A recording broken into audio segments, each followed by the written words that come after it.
நண்பர்களை நீங்கள் பார்த்து கொண்டு இருப்பது உங்கள் கௌசிகா ரிவ்யூ. சரி வாங்க வீடியோக்குள்ளே போய் என்ன நடக்க போகுது அப்படின்னு சொல்லிட்டு பார்த்தீங்கன்னா ஆடி 18ங்க. அதனால் எல்லாரும் ஒரு பக்கம் கறி குழம்பா சாப்பிட்டு ரொம்பவே பிஸியாக இருந்ததுனால வீடியோ அப்டேட் பண்ணுறது கொஞ்சம் ஸ்லோவாகிடுச்சு. அதனால் யாரும் வரி பண்ணி வேணும். சரி வாங்க நம்ம வீடியோக்குள்ளே போய் என்ன நடக்க போகுது அப்படின்னு சொல்லிட்டு பார்த்தீங்கன்னா நம்ம தேவசேனா இருக்காங்களா, அவங்களோட ஒவ்வொரு காய் நகர்த்தல் ஸ்மார்ட்டான அந்த திங்கிங் எல்லாமே அவங்ககிட்ட வேறு லெவலில் இருக்குங்க. அவங்க பண்ணுறதெல்லாம் பார்த்தா ஒரு பக்கம் வாவ், இந்த அளவுக்கு ஒரு பக்கம் நம்ம திங்க் பண்ணலாமா, இந்த அளவுக்கு நம்ம பண்ண முடியுமா அப்படின்ற மாதிரி நிறைய விஷயங்களெல்லாம் திங்க் பண்ணிட்டு இருக்காங்க. இதை பார்க்கும்போது நமக்கே ஒரு பக்கம் பாராட்டணும்னு தான் தோணுது அந்த தேவசேனாவை. அது மட்டும் இல்லாமல் நம்ம கதிரேசன் இருக்கார்ல, தன் கையை தனக்கு எதிரி, அதாவது அவர் கையை வச்சுன்னு சும்மா இருந்திருந்தா அவருக்கு எந்த பிரச்சனையும் இருந்துக்காதுங்க.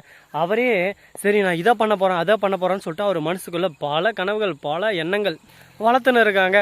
அது போல் வளர்த்துக்கிட்டு அவரே ஒரு பக்கம் மாட்டிக்கிட்டாரு. இதுக்கு மேலே அவரால் தப்பிக்க முடியாது. இப்போ நம்ம வெண்பா இருக்காங்களா, அவங்க இருந்துன்னு என்ன சொன்னாலும் கேட்டாகணும். கதிரேசன் வெண்பாவை கூட்டு அந்த விடுனா விட்டு தான் ஆகணும். வெண்பா இனிமேல் நம்ம கஸ்டடி, இனிமேல் கவலையே தேவையில்ல, வெண்பா சந்தோஷமாக இருப்பா அப்படின்னு சொல்லிட்டு இவங்க ரொம்ப மகிழ்ச்சியாக இருக்காங்க. அதை பார்க்கும்போது நமக்கும் சந்தோஷமாக இருக்குது. எப்படியோ ஒன்றுடாப்பா, இவ்வளோ நாள் ரொம்ப கஷ்டப்பட்டாங்க, இதுக்கு மேலேயாவது கஷ்டம் எதுவும் இல்லாமல் ரொம்ப சந்தோஷமாக இருக்கணும் இவங்க அப்படின்னு சொல்லிட்டு நம்ம ஆசைப்பட்டோம். அந்த ஆசைப்பட்ட மாதிரியே நிறைய விஷயங்கள் நடந்து முடிஞ்சிருச்சு. சரி இதெல்லாம் போயிடுச்சு. இதுக்கப்புறம் இதை பற்றி ஒரு பிரோஜனமும் இல்லை. இதுக்கப்புறம் என்ன நடக்க போகுது ஏது நடக்க போகுது அப்படின்றத பற்றி தான் நம்ம பேசி ஆகணும். அப்படி என்ன நடந்துச்சு ஏது நடந்துச்சு அப்படின்னு சொல்லிட்டு பார்த்தீங்கன்னா நம்ம கதிரேசன் இருக்கார்ல, அவரு வந்து நிஷா கிட்ட சொல்லிடுறாங்க, தோ பார் நிஷா, அவங்க என்ன சதி திட்டம் வேணாலும் தீட்டுட்டோம், ஆனால் எக்காரணத்து கொண்டும் வெண்பாவை யாருக்காகவும் நம்ம விட்டு கொடுத்துடக்கூடாது. வெண்பா என்னோட பேத்தி, வெண்பா என் கூட கடைசி வரையும் இருக்கணும், அது முழுக்க முழுக்க உன்னால் மட்டும்தான் முடியும், நீ தான் பார்த்துக்கணும் அப்படின்னு சொல்லிட்டு சொல்லிடுறாங்க. இப்போ என்ன பண்ண போகிறாரு ஏது பண்ண போகிறாருன்னு சொல்லிட்டு தெரியலைங்க. நிஷாவை பொறுத்த வரைக்கும் தான் அப்பா பேச்சை தட்டவும் முடியல, தான் அப்பா சொல்கிறத கேட்காம இருக்கவும் முடியல. ஐயோ என்னடா கொடுமை இது, நம்ம அப்பா சொல்கிறத நம்ம கேட்கலன்னா அடுத்த செகண்டே நம்ம அப்பாவுக்கு எதனா ஆயிரும் அப்படின்னு சொல்லிட்டு கொடுமையில் ஒரு பக்கம் வேதனையில் உட்காந்து இருக்காங்க. இந்த வேதனை ஒரு பக்கம், சோதனை ஒரு பக்கம், சோகம் ஒரு பக்கம், எல்லாமே ஒரு பக்கம் வாட்டி வதக்குதுங்க இவங்கள. சரி எவ்வளோதான் பிரச்சனை வந்தாலும் எதையும் தாங்குற இதயண்டா வந்து அப்படின்னு சொல்லிட்டு நம்ம கதிரேசன் இருக்காரு. அதே சமயத்தில் விஜய்க்கு இந்த விஷயம் தெரிய போது விஜய் ரொம்ப சந்தோஷப்படுறாரு. எப்படியோ ஒன்று, நீங்கள் என்ன வெளியே எடுக்கலனாலும் பிரச்சனை இல்லை, வெண்பா அவங்க கூட சந்தோஷமாக இருக்கணும். மல்லி வெண்பா பொறுப்பு, வெண்பா யாருக்காகவும் எதுக்காகவும் விட்டு கொடுத்துறாத, வெண்பா நம்மளை விட்டு போயிட்டாலனா அவ்வளோதான், வாழ்க்கையை நான் சரிஞ்சிடும் அப்படி இப்படின்னு சொல்லிட்டு ஃபீல் பண்ண ஆரம்பிக்கிறாரு. அவர் ஃபீல் பண்ணுறது தப்பே இல்லைங்க. ஏன்னா அந்த அளவுக்கு ஒரு பக்கம் கஷ்டம் எல்லாத்தையும் அனுபவிச்சிருக்காரு. அனுபவிச்ச மனுஷன் கஷ்டப்படாமல் வேறு என்ன பண்ணுவார் சொல்லுங்கள் பார்க்கலாம். சரி இவ்வளோ பிரச்சனைக்கு நடுவில் வேறு ஏதாவது பிரச்சனை வருமா?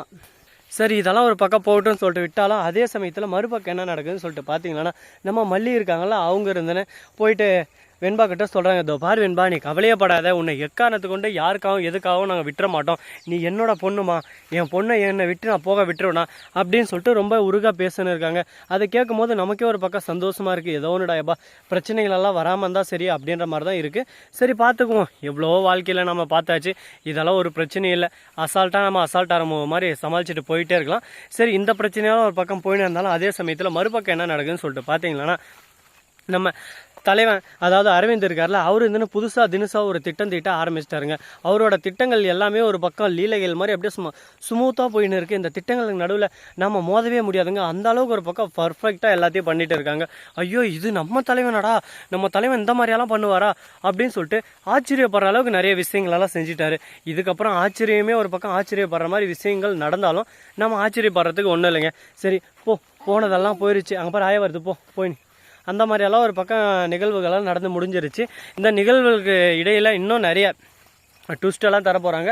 அது மட்டும் இல்லாமல் நம்ம கதிரேசன் இருக்கார்ல, அவர் வந்து புதுசாக ஒரு பிரச்சனையை கொண்டு வந்திருக்காரு. என்னன்னு சொல்லிட்டு பார்த்தீங்கன்னா, மிஸ்டர் தேவசேனா நீங்கள் என்ன வேணாலும் பண்ணுங்கள், ஏது வேணாலும் பண்ணுங்கள், அதை பற்றி எனக்கு கவலை இல்லை, ஆனால் இந்த கேஸை நீங்கள் போட்டுக்கோங்க, எனக்கு பிரச்சனையே இல்லை. இந்த கேஸில் நீங்கள் என்ன தான் கார்னர் பண்ணாலும் என்னோடய பேத்தி காப்பாற்றுறதுக்கு என்னோட பொண்ணு இருக்கா, என் பொண்ணு இருக்கிற வரையும் எனக்கு பிரச்சனையே இல்லை அப்படின்னு சொல்லிட்டு சொல்லிருக்காங்க. அது கேட்கறதுக்கு என்னமோ நல்லா தான் இருக்குது, ஆனால் அது நடக்குமா செயல்படுமா அப்படின்னு சொல்லிட்டு பார்த்தீங்கன்னா அது கேள்விக்குறியாக தான் இருக்குது. பார்த்துப்போம், எவ்வளவோ பார்த்தாச்சு, இதெல்லாம் ஒரு பிரச்சனையாடா, எல்லாத்தையும் நம்ம அசால்ட்டாக ஆறுமுகம் மாதிரி தூள் கலப்பிட்டு போயினே இருக்கலாம் அப்படின்னு சொல்லிட்டு தோணுது. சரி எவ்வளவோ பிரச்சனைகள்லாம் கடந்து இப்போ தான் நம்ம ஒரு ஸ்டெடியாக ஒரு இடத்துல வந்து நின்று இருக்கோம். இதுக்கு மேலேயும் நம்ம தன் வாயே தனக்கு எதிரின்னு சொல்லிட்டு சொல்லுவாங்கள்ல, அதுபோல் வாயை வச்சுக்கிட்டு சும்மா இருக்கணும்னு சொல்லிட்டு முடிவு பண்ணியிருக்காங்க நம்ம மல்லி. ஏன்னா மல்லி இருந்துன்னு எந்த ஒரு வார்த்தையும் நம்ம விட்டுறக்கூடாது, நம்ம சொல்கிற ஒவ்வொரு வார்த்தையும் பின்னாடி நமக்கே அது ஆப்பாக வந்துடும் அப்படின்னு சொல்லிட்டு அவங்க புரிஞ்சுக்கிட்டாங்க. அதனால் தெரிஞ்சுக்கிட்டாங்க இதுக்கு மேலே பிரச்சனையே நம்ம இன்வால்வ் ஆகக்கூடாதுன்னு சொல்லிட்டு.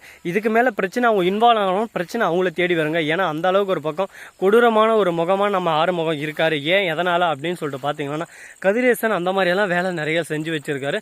அவரோட சூழ்ச்சிகள் லீலைகள் நிறையவே இருக்குது. பார்ப்போம் என்னென்ன நடக்க போகுதுன்னு சொல்லிட்டு. இதோ பார்த்தீங்களா, இதுதான் ஆத்தாப்பழம். ஆத்தாப்பழம் நல்லா இருக்கா? உங்கள் ஊரில் இதுக்கு பேர் என்னன்னு சொல்லுங்கள். எங்கள் ஊரில் சீத்தாப்பழம், ஆத்தாப்பழம். ஸோ நண்பர்களே, இந்த வீடியோ பிடிச்சிருந்தா லைக் பண்ணுங்கள், கமெண்ட் பண்ணுங்கள், ஷேர் பண்ணுங்கள், டிங் பெல்லை தட்டி விட்டு போங்க. அப்போ தான் நான் போகிற அடுத்தடுத்த வீடியோ உடனுக்குடன் வரும். மிக்க நன்றி. தேங்க்ஸ் ஃபார் வாட்சிங். டாடா சியோ. நன்றி, வணக்கம், வந்தனம், வருக தருக.